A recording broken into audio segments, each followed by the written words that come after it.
fiscal do Sarney, plano cruzado, sequestro de boi no pasto, confisco do dinheiro de todo mundo, vimos apagão, vimos muita coisa aí que está muito ligada à nossa história e com certeza influenciando essa história.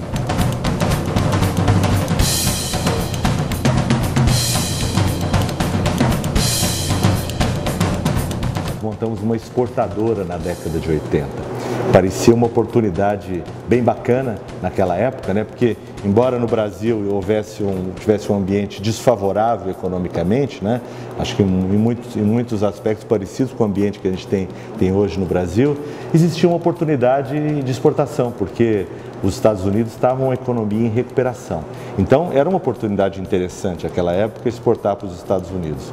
Mas só a oportunidade não basta. Eu acho que faltou para nós naquela época, era eu, o meu pai, que estavam envolvidos no negócio, um conhecimento específico sobre esse tipo de operação. Então foi um esforço, assim, talvez identificada bem a oportunidade, mas de um segmento sobre o qual a gente não tinha conhecimento suficiente, né? Que não estava prosperando, que infelizmente não teve sucesso, né?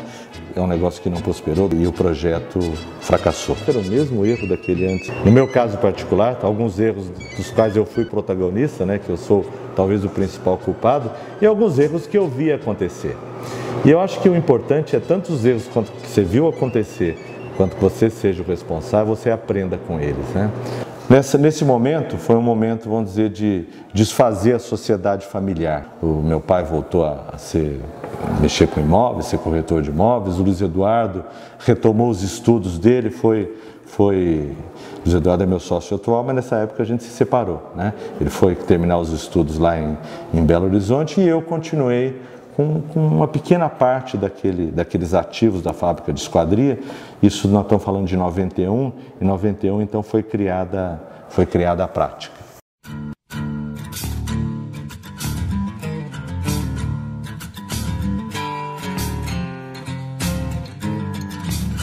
Com muito esforço, muitas idas e vindas, muitas visitas a panificadoras, muitos protótipos mal sucedidos, circulei ali a Rua Santa Efigênia centenas de vezes, a Rua Florencio de Abreu centenas de vezes, buscando acessórios ou mesmo componentes que iam entrar no forno, né? Devagarinho a gente acabou desenvolvendo algum produto, vamos dizer, razoável do ponto de vista, um produto real que encontrou o seu lugar no mercado, né? Na sequência desses fornos de panificação mais eficientes, né, surgiu uma oportunidade também, e isso veio muito de uma oportunidade que veio trazida por um cliente, né? Um cliente, ele viu o nosso forno de padaria e achou que ele podia ser usado no ambiente de gastronomia também. E veio sugerir que fizesse um suporte interno um pouquinho menor para poder caber o tipo de assadeira que se usa em gastronomia, né? Eu fiz isso aí, era fácil fazer isso aí e o forno começou a vender.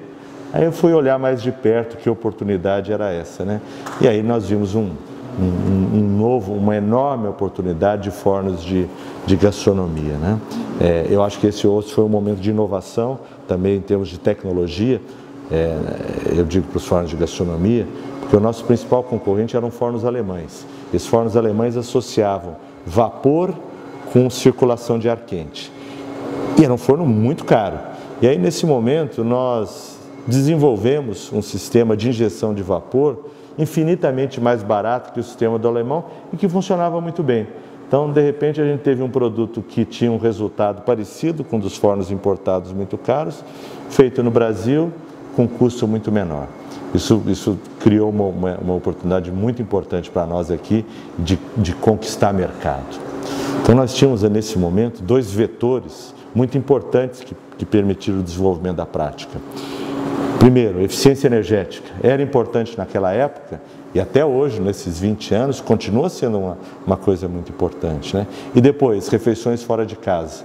O mercado estava, nesse momento, década de 90, estava começando a se desenvolver de forma intensa. Então, está presente, está relacionado a essas duas ondas importantes, preocupação com a eficiência energética e refeições fora de casa, acho que foram muito determinantes do sucesso que nós tivemos dali para frente, né? Que não começou nessa época não, né? Eu não diria que o nosso sucesso começou nessa época não, porque a empresa ainda, embora a gente tivesse nessas ondas boas, a empresa era zero em termos de gestão. A gente estava num nível de gestão financeira, gestão de pessoas, gestão de qualidade muitíssimo primário nisso tudo, tá certo? Mesmo com essa onda boa, uma empresa não pode sobreviver se não tiver um mínimo de gestão. Isso valia naquela época, né? E eu acho que hoje é ainda mais importante, que a gente vê a atividade empreendedora muito mais profissionalizada do que há 20 anos atrás. Então, talvez essa oportunidade que eu tive de ter encontrado um veio bom e ainda sem uma gestão estruturada ter conseguido avançar, talvez isso não seja tão fácil hoje, né? Hoje acho que a gente tem que nascer com uma gestão estruturada. Eu acho que todo empreendedor, então, quando pensa em que tipo de negócio vai investir ou vai se dedicar, deve pensar, sim, claro, na oportunidade, né, nas demandas do mercado, mas o tipo de rotina que esse negócio vai impor a ele ou ao grupo de empreendedores, né? Porque isso garanto que faz muita diferença, né?